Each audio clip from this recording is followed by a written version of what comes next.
इस वाले क्वेश्चन को देखो। इस वाले क्वेश्चन में आपसे कह रहा है the surface area of a circular loop. एक सर्कुलर लूप है, ठीक है, उसको मैं इस तरह से बना देता हूँ। एक सर्कुलर लूप है, बना दिया। Surface area of a circular loop is a. इस सर्कुलर लूप का जो सरफेस एरिया है, ये जो सरफेस एरिया है ये है ए, ठीक है।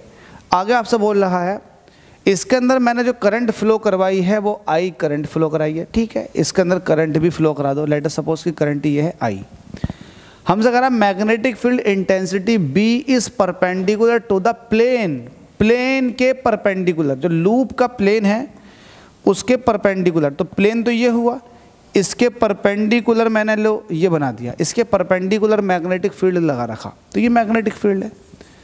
ध्यान देना, मैग्नेटिक फील्ड जो परपेंडिकुलर है वो है प्लेन के। आगे देखो, हमसे कह रहा है torque acting in the loop due to magnetic field. अच्छा, मैग्नेटिक फील्ड जो है कितना टॉर्क लगाएगा वो बता दो।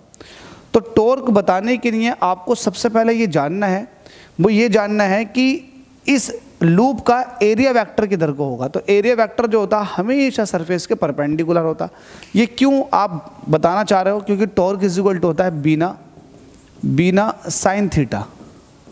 ये होता है टॉर्क इज इक्वल टू क्या होता है, बीना साइन थीटा। तो आप ऐसे कह सकते हो कि बीना साइन थीटा ये टॉर्क हो गया। तो यहाँ पर जो थीटा है, थीटा ये एंगल है, किस किस के बीच में है, ये है एरिया वेक्टर के बीच में और मैग्नेटिक फील्ड के बीच में। अब एरिया वेक्टर जो होता है वो सरफेस के परपेंडिकुलर होता है। अब सरफेस अगर ये है तो इसका एरिया वेक्टर जो होगा वो सरफेस के परपेंडिकुलर, मतलब कुछ इस तरीके से होगा। अगर ये सरफेस ऐसा रखी होती तो एरिया वेक्टर ऊपर को, सरफेस ऐसा होती तो एरिया वेक्टर इधर को। तो एरिया वेक्टर जो होता हमेशा सरफेस के परपेंडिकुलर, तो एरिया वेक्टर जो होगा वो इधर को ही होगा। ये एरिया वेक्टर है, एरिया वेक्टर है, ठीक है। तो एरिया वेक्टर सरफेस के परपेंडिकुलर। अच्छा, मैग्नेटिक फील्ड जो लगा था वो प्लेन के परपेंडिकुलर था, एरिया वेक्टर से कोई जिक्र नहीं था उसका, ठीक है। ये हमने खुद दिमाग लगाया।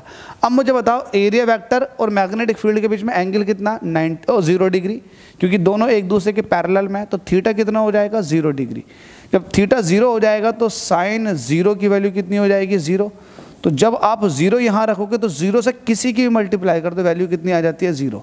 तो टॉर्क कितना लगने वाला, 0 न्यूटन मीटर का।